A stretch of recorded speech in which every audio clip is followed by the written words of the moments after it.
Hello guys, જય શ્રી કૃષ્ણ, જય માતાજી બધાને. સ્વાગત છે તમારા બધાનું વંદનાજી કિચનમાં. આજે હું લઈને આવી છું ધાબા સ્ટાઇલ ચણા દાળની રેસીપી અને હારે બાસમતી ચાવલ બનાવીશું. જો ફ્રેન્ડ તમારા ઘરમાં કોઈ શાકભાજી ના પડ્યા હોય ત્યારે ચોક્કસથી બનાવજો આ રેસીપી. નાનાથી મોટા બધાને ખૂબ જ ટેસ્ટી લાગશે અને ફરી બનાવવાનું પણ કહેશે. એક મોટું બાઉલ લીધું છે, એમાં આપણે 1 વાટકી ચણાની દાળ એડ કરીશું. આ શેણાની દાળ આપણે ઘરની છે, શેણા પીસી અને આપણે આ રીતે દાળ બનાવી હતી અને આપણે 2 થી 3 પાણીએ ધોઈ લઈશું, એટલે કે માથે નાનું મોટું ફોતરું હશે એ બધું તરી જશે. આ રીતે આપણે ઘસીને ધોઈ લઈશું દાળને. દુકાનની દાળ હોય તો એમાં વડિયું કે પાવડર ચડાવેલો હોય છે, એટલે ચોક્કસથી ફ્રેન્ડ 2 થી 3 પાણીએ ધોઈ લેવી. સરસ એવી આપણે દાળ ધોઈ લીધી છે. 2 ગ્લાસ પાણી એડ કરી અને આપણે ઢાંકણ ઢાંકી અને આપણે 30 થી 40 મિનિટ સુધી આને પલળવા રાખી મૂકીશું. સેમ આપણે બીજું બાઉલ લેશું, એમાં આપણે 1 વાટકો બાસમતી ચોખા એડ કરીશું. જો ફ્રેન્ડ આ રીતે આપણે બાસમતી ચોખા લીધા છે, જે મીડિયમ સાઇઝના આવે, બહુ મોટા આવે એ મેં નથી લીધા. તમારે લેવા હોય તો તમે એ ચોખા પણ લઈ શકો છો ફ્રેન્ડ. આને પણ આપણે 2 થી 3 પાણીએ ઘસી અને ધોઈ લેશું. આમાં પટ લગાવેલો હોય છે, એટલે આ રીતે આપણે સરસ એવા સાફ કરી લેશું ચોખા. જો ફ્રેન્ડ ચોખા મેં સરસ એવા સાફ કરી લીધા છે. આમાં આપણે 1 થી 1.5 કળશો પાણી એડ કરી અને આને પણ આપણે 20 થી 25 મિનિટ જેટલું આપણે ઢાંકી અને રાખી મૂકીશું પલળવા.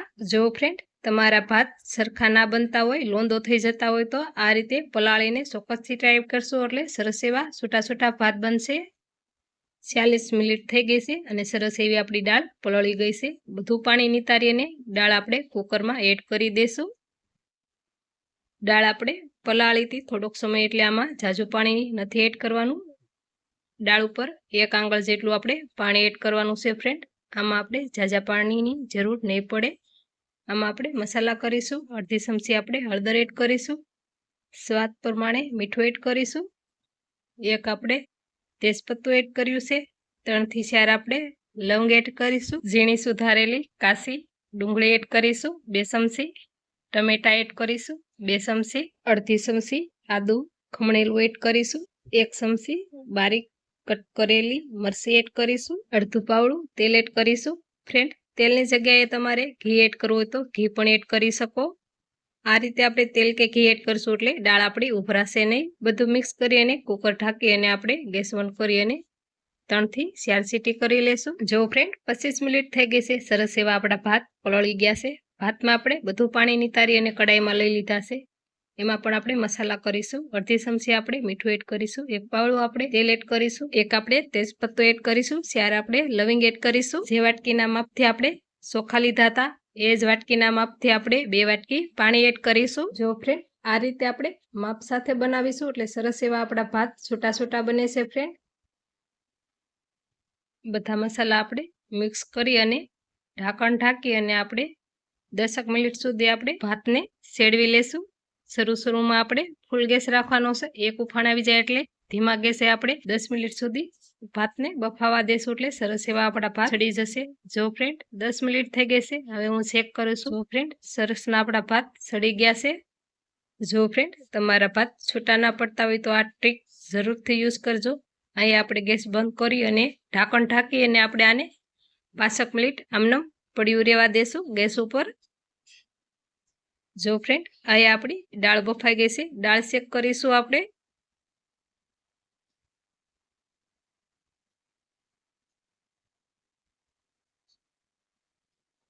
જો ફ્રેન્ડ સરસ એવી આપણી દાળ બફાઈ ગઈ છે. આ રીતે આપણે હાથથી મેશ કરીશું એટલે સરસ એવી મેશ થઈ જશે.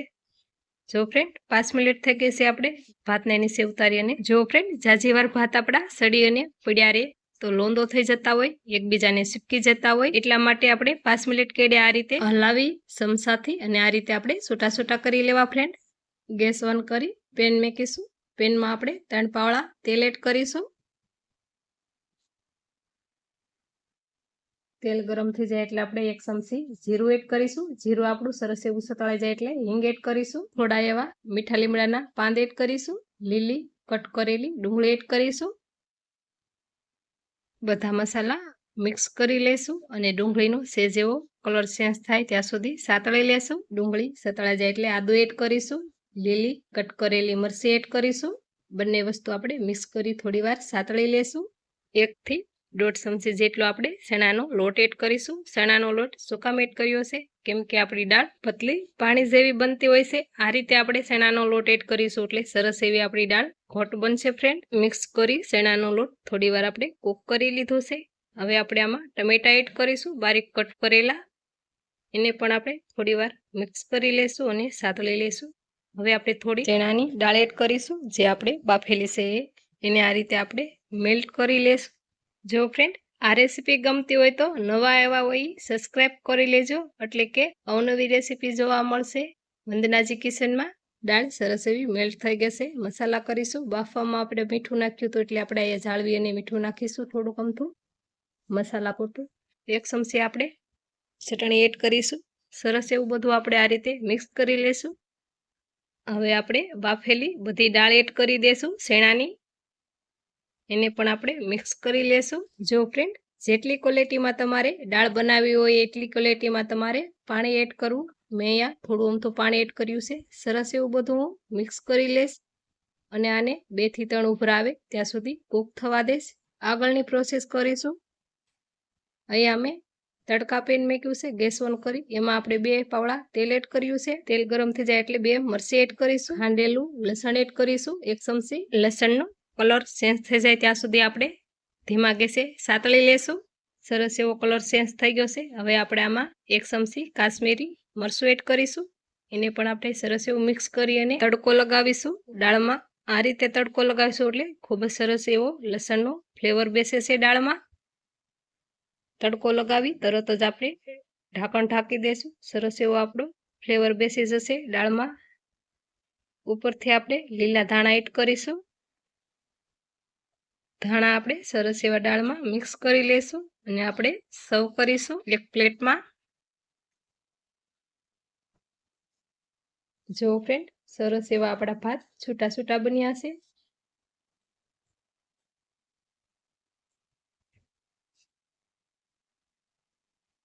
જો ફ્રેન્ડ, તૈયાર છે આપણી ધાબા સ્ટાઇલ ચણાની દાળ. આ દાળ આપણે રોટલી કે રોટલા બાજરાના કે આપણે આ રીતે ભાત હારે પણ ખાઈ શકીએ એવી સરસ એવી ખૂબ જ ટેસ્ટી ચણાની દાળ બનીને તૈયાર છે. હાલો ફ્રેન્ડ, ફરી મળીશું નવા અંદાજ સાથે અને નવી રેસીપી સાથે.